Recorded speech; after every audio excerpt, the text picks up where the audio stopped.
राधे राधे। स्वागत है आपका हमारे चैनल में। कार्तिक मास कथा, नवा अध्याय। राजा पृथु ने कहा, हे मुनिश्रेष्ठ नारद जी, आपने कार्तिक माह के व्रत में जो तुलसी की जड़ में भगवान विष्णु का निवास बताकर उस स्थान की मिट्टी की पूजा करना बताया है, अतः मैं श्री तुलसी जी के महात्म्य को सुनना चाहता हूँ। तुलसी जी कहाँ और किस प्रकार उत्पन्न हुई, यह बताने की कृपा करें। नारद जी बोले, राजन, अब आप तुलसी जी की महत्ता तथा उनके जन्म का प्राचीन इतिहास ध्यानपूर्वक सुनिए। एक बार देवगुरु बृहस्पति और देवराज इंद्र भगवान शंकर का दर्शन करने कैलाश पर्वत की ओर चले। तब भगवान शंकर ने अपने भक्तों की परीक्षा लेने के लिए जटाधारी दिगंबर का रूप धारण कर उन दोनों के मार्ग में अवरोध उत्पन्न किया। यद्यपि वह तेजस्वी, शांत, लंबी भुजा और चौड़ी छाते वाले गौरवर्ण अपने विशाल नेत्रों से युक्त तथा सिर पर जटा धारण किए वैसे ही बैठे थे, तथापि उन भगवान शंकर को ना पहचान कर इंद्र ने उनसे उनका नाम व धाम आदि पूछते हुए कहा कि क्या भगवान शंकर अपने स्थान पर हैं या कहीं गए हुए हैं। इस पर तपस्वी रूप भगवान शिव कुछ नहीं बोले। इंद्र को अपने त्रिलोकीनाथ होने का गर्व था। उसी अहंकार के प्रभाव से वह चुप किस प्रकार रह सकता था। उसने क्रोधित होते हुए तपस्वी वेश भगवान शिव को लुढ़क कर कहा, मैंने तुझसे कुछ पूछा है और तू उसका उत्तर नहीं देता। मैं अभी तुझ पर वज्र का प्रहार करता हूँ, फिर देखता हूँ कि कौन तुझ दुर्मति की रक्षा करता है। इस प्रकार कहते जैसे ही इंद्र ने उस जटाधारी दिगंबर को मारने के लिए हाथ में वज्र लिया, वैसे ही भगवान शिव ने वज्र सहित इंद्र का हाथ स्तंभित कर दिया और विकराल नेत्र कर उसे देखा।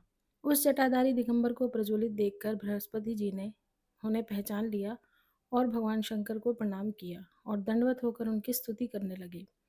हे दीनानाथ, हे महादेव, आप अपने क्रोध को शांत कर लीजिए और इंद्र के इस अपराध को क्षमा कर दीजिए। बृहस्पति के यह वचन सुनकर भगवान शंकर ने गंभीर वाणी में कहा, मैं अपने नेत्रों से निकले हुए इस अग्नि रूपी क्रोध को रोक नहीं सकता। तब बृहस्पति ने कहा, भगवान, आप अपना भक्त वत्सल नाम सार्थक करते हुए अपने भक्तों पर दया कीजिए। आप अपने इस तेज को अन्यंत्र स्थापित कीजिए और इंद्र का उद्धार कीजिए। इंद्र भी भगवान शिव के क्रोध से भयभीत होकर उनके चरणों में गिरकर क्षमा याचना करने लगा। तब भगवान शंकर गुरु बृहस्पति से बोले, मैं तुम्हारी स्तुति से अत्यंत प्रसन्न हूँ। तुमने इंद्र को जीवन दान दिलवाया है। बृहस्पति से इस प्रकार कहकर भगवान शिव ने अपने मस्तक से निकले हुए अग्निमय तेज को अपने हाथों में लिया और फिर उसे सागर में डाल दिया। तत्पश्चात भगवान शंकर अंतर्धान हो गए। नारद जी बोले, हे राजन, जब भगवान शंकर ने अपना वह तेज क्षीर सागर में डाल दिया तो उसने एक बालक का रूप ले लिया। वह बालक सागर के संगम पर बैठकर संसार को बह देने वाला रुदन करने लगा। शंकर सुवन के रुदन से संपूर्ण ब्रह्मांड व्याकुल हो गया। यह देखकर सभी देवता और ऋषि मुनि ब्रह्मा जी की शरण में गए और उन्हें प्रणाम कर उनकी स्तुति करने लगे। उन सभी ने ब्रह्मा जी से कहा कि हे पितामह, यह तो बहुत ही विकट परिस्थिति उत्पन्न हो गई है। हे महायोगीन, इसको नष्ट कीजिए। देवताओं के मुख से इस प्रकार सुनकर ब्रह्मा जी सत्यलोक से उतरकर उस बालक को देखने के लिए सागर तट पर आए। सागर ने ब्रह्मा जी को आधा देखकर उन्हें प्रणाम किया और बालक को उठाकर उनकी गोद में दे दिया और कहा, हे जगत गुरु, आप इस बालक का जात क्रम आदि संस्कार करें। ब्रह्मा जी ने कहा, यह स्वयं तुम्हारी गोद से प्रकट हुआ है, इसलिए इसका नाम जलंधर होगा। उत्पन्न होते ही यह तरुण अवस्था को प्राप्त हो गया है, इसलिए यह सब शास्त्रों का पारगामी, महापराक्रमी, महावीर, बलशाली, महायोद्धा और रण में विजय प्राप्त करने वाला होगा। यह बालक सभी दैत्यों का अधिपति होगा। यह किसी से भी पराजित न होने वाला तथा भगवान विष्णु को भी जीतने वाला होगा। भगवान शंकर को छोड़कर यह सबसे अवध्य होगा। सागर से इस प्रकार कहकर ब्रह्मा जी अंतर्धान हो गए। बालक को देखकर सागर की प्रसन्नता की सीमा न रही। फिर सागर ने उस बालक का लालन पालन किया। दैत्य गुरु शुक्राचार्य ने उस बालक को शिक्षा दी। दैत्य गुरु शुक्राचार्य ने उसका राज्य अभिषेक कर उसे असुरों का राजा बना दिया। फिर कालनेमी नामक असुर को बुलाकर उसकी पुत्री वृंदा से विधि पूर्वक उसका विवाह कर दिया। जालंधर की पत्नी वृंदा महासती थी और भगवान विष्णु की अनन्य भक्त थी और जालंधर को भी वो नारायण समझकर ही उसकी सेवा किया करती थी। इतना कहकर नारद जी बोले, हे राजा पृथु, देवताओं से डरकर जो दैत्य पाताल में भाग गए थे, वे जालंधर का अभय पाकर फिर से पृथ्वी पर आकर घूमने लगे। उसी समय जालंधर ने कटे हुए सिर वाले राहु को देखा तो उसने शुक्राचार्य से इसका कारण पूछा। तब शुक्राचार्य ने समुद्र मंथन तथा देवताओं द्वारा रत्नों के हरण की कथा सुनाई।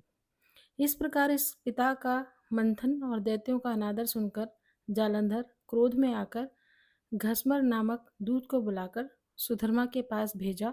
उसने इंद्र की सभा में जाकर अभिमान पूर्वक इंद्र से कहा, दैत्यपति जालंधर ने समाचार भेजा है, हमारे पिता के मंथन द्वारा जो तुमने रत्न लिए हैं उन पर तुम्हारा कोई अधिकार नहीं है, वह रत्न हमको वापस कर दो।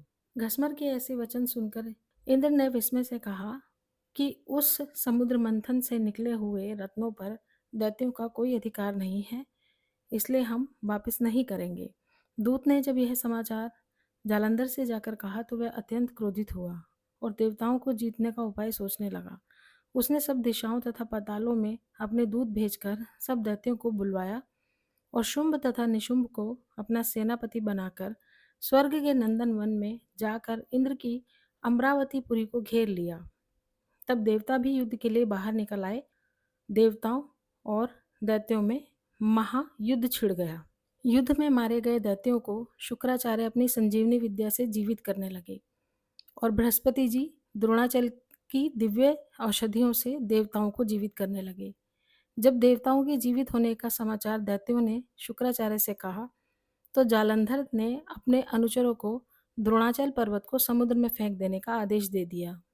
तब दैत्यों ने द्रोणाचल पर्वत को उठाकर समुद्र में फेंक दिया। जब देवताओं को जीवित करने के लिए औषधि लेने बृहस्पति जी द्रोणाचल गए तो दिव्य पर्वत को वहां ना देख बड़े चिंतित हो गए और उन्होंने देवताओं से कहा कि शीघ्र ही यहाँ से भागो, यह दैत्य शंकर के अंश से उत्पन्न हुए हैं, यह तुमसे नहीं मरेंगे। गुरुजी की यह बात सुनकर देवता भय के मारे दशों दिशाओं में भागने लगे।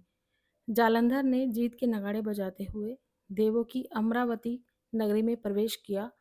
सब देवता भय के मारे सुमेरु पर्वत में जाकर छिप गए। सब देवों के भाग जाने पर जालंधर इंद्र की पुरी अमरावती में शुंभ निशुंभ के अधिकार में सौंपकर स्वयं देवताओं का पीछा करने के लिए सुमेरु पर्वत की ओर चला गया। इंद्र आदि सब देवता जालंधर को फिर आता हुआ देखकर भगवान विष्णु की शरण में चले गए। भगवान विष्णु देवताओं की स्तुति सुन और उनको दुखी जानकर शीघ्रता से उठकर गरुड़ पर सवार होकर जाने लगे। तो माता लक्ष्मी ने पूछा कि भगवान आप कहाँ जा रहे हैं? तब उन्होंने उत्तर दिया कि तुम्हारे भाई जालंधर से पीड़ित देवताओं की सहायता के लिए मैं जा रहा हूँ। तब लक्ष्मी जी ने कहा कि भगवान मैं आपकी परम प्रिया हूँ, आप मेरे भाई को कैसे मार सकते हैं? तब भगवान ने कहा कि शंकर के से उत्पन्न ब्रह्मा के वचन से हम जालंधर को कदापि नहीं मार सकते। ऐसा कहकर शंख चक्र खड़ग लेकर जालंधर के साथ युद्ध करने के लिए भगवान विष्णु चल दिए। जालंधर और भगवान विष्णु के बीच घोर युद्ध छिड़ा जिसका कोई परिणाम नहीं निकला। भगवान विष्णु वापस लौट गए। जालंधर देवताओं के स्थान पर सभी दैत्यों को नियुक्त करके अपने नगर में निवास करने लगा और देव गंधर्व किन्नर यक्ष आदि के पास जो भी रत्न थे वे सब अपने अधिकार में कर लिए। निशुंभ को शासन करने के लिए पाताल में भेज दिया। वहां उसने शेष आदि नागों को वश में कर लिया। इस प्रकार जालंधर देव यक्ष किन्नर गंधर्व और मनुष्य सबको अपनी प्रजा बनाकर पुत्र समान तथा धर्म नीति से उनका पालन करते हुए त्रिलोकी का राज्य भोगने लगा। नारद जी बोले, हे राजा, एक समय जालंधर की राज्य लक्ष्मी देखने के लिए हम भी उसके नगर गए थे। जालंधर ने हमारा बड़ा आदर और सत्कार किया। भक्ति भाव से पूजन करके कहने लगा कि महाराज आपका कैसे आना हुआ और मेरे लिए क्या आज्ञा है? हमने कहा कि दैत्यराज मैं कैलाश गया था, वहां पार्वती सहित अवधूत शिव और उनका वैभव देखा तो चकित हो गया कि क्या ऐसा वैभव और किसी का भी हो सकता है। ऐसा विचार कर तीनों लोकों में भ्रमण करता हुआ मैं यहाँ पर आया हूँ। यहाँ आकर तुम्हारी समृद्धि देखी। तुम्हारे और शिव के वैभव में और कोई तो अंतर है नहीं, किंतु तुम्हारा वैभव स्त्री रहित है। भस्म लेपन करने वाले राग रहित कामदेव के शत्रु शिव के पास स्त्री रत्न जैसी पार्वती है। वैसे भी यद्यपि तुम्हारे पास अनेक सुंदरियां हैं, परंतु उनमें से कांतिमान पार्वती की तुलना कोई नहीं कर सकता। नारद जी कहने लगे कि हे राजा पृथु, हम तो इतना कहकर वहां से चले आए, परंतु जालंधर ने पार्वती जी की इतनी सुंदरता सुनकर वह काम ज्वर से पीड़ित हो राहु को बुलाकर शिव के पास भेजा। राहु उसी समय चंद्र के समान उज्ज्वल कैलाश को काला करता हुआ द्वारपाल नंदी द्वारा रोके जाने तथा शिव के सामने उपस्थित किए जाने पर बोला, हे शिव, तीनों लोकों के नाथ और सब रत्नों के स्वामी, जालंधर की आज्ञा सुनो। शमशानवासी तथा नरमुंडों की माला धारण करने वाले, हे जटाजूटधारी, तुम्हारे जैसे अवधूत के पास पार्वती जैसी परम सुंदरी स्त्री शोभा नहीं देती। मैं तीनों लोगों का नाथ, सब रत्नों का स्वामी हूँ। क्योंकि पार्वती भी एक रत्न है, अतः वह मेरे साथ ही शोभा दे सकती है। तेरे जैसे भस्म धारण करने वाले योगी के पास नहीं रह सकती। राहु के इतना कहते ही श्री शिवजी ने अपनी भ्रुकुटी में से एक अति भयंकर पुरुष को उत्पन्न किया, जिसका सिंह समान मुख, जलती हुई अग्नि के समान लाल लाल नेत्र और शरीर पर खड़े हुए बड़े बड़े बाल थे। उत्पन्न होते ही जब वह राहु को खाने के लिए आगे बढ़ा, तो राहु भयभीत होकर कहने लगा कि हे शिव, मैं ब्राह्मण हूँ और दूत भी, अतः तुम मुझको मत मारो। ऐसा कहने पर शिव ने राहु को पकड़कर आकाश में फेंक दिया। तब वह भयंकर पुरुष राहु को छोड़कर शिव के पास आया और कहने लगा कि मैं भूखा हूँ, मुझे खाने के लिए कुछ दो। तब शिवजी ने कहा कि तुम अपने हाथ पैरों को खाओ। जब वह हाथ पैरों को खाता हुआ सारे धड़ को खा गया, केवल मुख ही उसका बचा, तब शिवजी ने प्रसन्न होकर कहा कि आज से तुम्हारा नाम कीर्ति मुख होगा और तुम हमारे द्वारपाल होंगे। पहले तुम्हारी पूजा होगी, तुम्हारी पूजा बिना हमारी पूजा निष्फल होगी। उधर राहु आकाश में जाकर बर्बर देश में जा गिरा। राहु की ऐसी दशा देखकर जालंधर को बड़ा क्रोध आया और वह दैत्यों की 1 करोड़ सेना लेकर अपनी पुरी से बाहर निकला। बाहर निकलते ही सामने एक आंख वाले शुक्राचार्य राहु से मिले।